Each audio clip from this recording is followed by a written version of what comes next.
Hello guys, ഇന്ന് നമുക്ക് carrot വെച്ചിട്ട് അടിപൊളി ടേസ്റ്റി ആയിട്ടുള്ള ക്യാരറ്റ് റിങ്സ് ചെയ്ത് നോക്കിയാലോ. അതിനായിട്ട് നമ്മൾ ക്യാരറ്റ് റൗണ്ട് ഷേപ്പിനൊന്ന് കട്ട് ചെയ്തെടുക്കുന്നുണ്ട്, നൈസായിട്ട് കട്ട് ചെയ്യുക.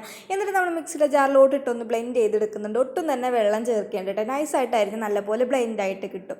ഇനി ഇതിലോട്ട് നമ്മൾ കുറച്ച് മൈദ ഉപ്പും ചേർത്ത് നല്ല പോലെ ഒന്ന് കുഴച്ചെടുക്കുന്നുണ്ട്. നമ്മൾ ചപ്പാത്തിയിലോട്ടൊക്കെ കുഴക്കൂല അതേപോലെ കേട്ടോ. ഇനി നമ്മൾ ചെറിയ ചെറിയ ബൗൾസ് ആക്കിയിട്ട് ഒന്ന് ഷേപ്പ് ചെയ്ത് കൊടുത്തിട്ട് നമ്മൾ കൈ വെച്ചിട്ട് ഇതേപോലെ ഒന്ന് ചെയ്ത് കഴിഞ്ഞാൽ നമുക്ക് റിങ്സ് ആയിട്ട് കിട്ടും, പൊട്ടിയൊന്നും പോവില്ല കേട്ടോ. ഇനി ഇതൊന്ന് ബോയിൽ ചെയ്തെടുക്കുന്നുണ്ട് കേട്ടോ. നമ്മൾ ആവിയിലിട്ട് പുഴുങ്ങേണ്ടവർക്ക് അങ്ങനെയും ചെയ്തെടുക്കാം. നമ്മളിത് ബോയിൽ ചെയ്തിട്ടാണ് എടുക്കുന്നത്. ഇനി ഇതിലോട്ട് വേണ്ട മസാല തയ്യാറാക്കാൻ വേണ്ടിയിട്ട് ഞാനൊരു പാനിൽ കുറച്ച് വെളിച്ചെണ്ണ ചൂടാക്കിയിട്ടുണ്ടായിരുന്നു കേട്ടോ. ഇനി ഒരു ബൗളിലോട്ട് ഞാൻ കുറച്ച് കാശ്മീരി ചില്ലി, ഇഞ്ചി വെളുത്തുള്ളി പേസ്റ്റും അതുപോലെ തന്നെ സോയാ സോസും ചില്ലി സോസും പിന്നെ ടൊമാറ്റോ കെച്ചപ്പും കൂടെ ചേർത്ത് കൊടുക്കുന്നുണ്ട് കേട്ടോ. പിന്നെ നമ്മൾ നേരത്തെ ചൂടാക്കി വെളിച്ചെണ്ണ അതിലോട്ട് ചേർത്ത് കൊടുത്ത് ക്യാരറ്റ് റിങ്സും ചേർത്ത് കൊടുത്ത് നല്ല പോലെ ഒന്ന് മിക്സ് ആക്കി എടുക്കുന്നുണ്ട് കേട്ടോ. നമ്മൾ കുറച്ച് എള്ളു കൂടെ ചേർത്ത് കൊടുക്കുന്നുണ്ട്. കഴിക്കാൻ നല്ല അടിപൊളി ടേസ്റ്റാണ്, ഒരു രക്ഷയില്ല കേട്ടോ. അപ്പോൾ നിങ്ങളൊന്ന് ട്രൈ ചെയ്ത് നോക്കിയിട്ട് അഭിപ്രായം പറയാൻ മറക്കല്ലേ ടാറ്റാ.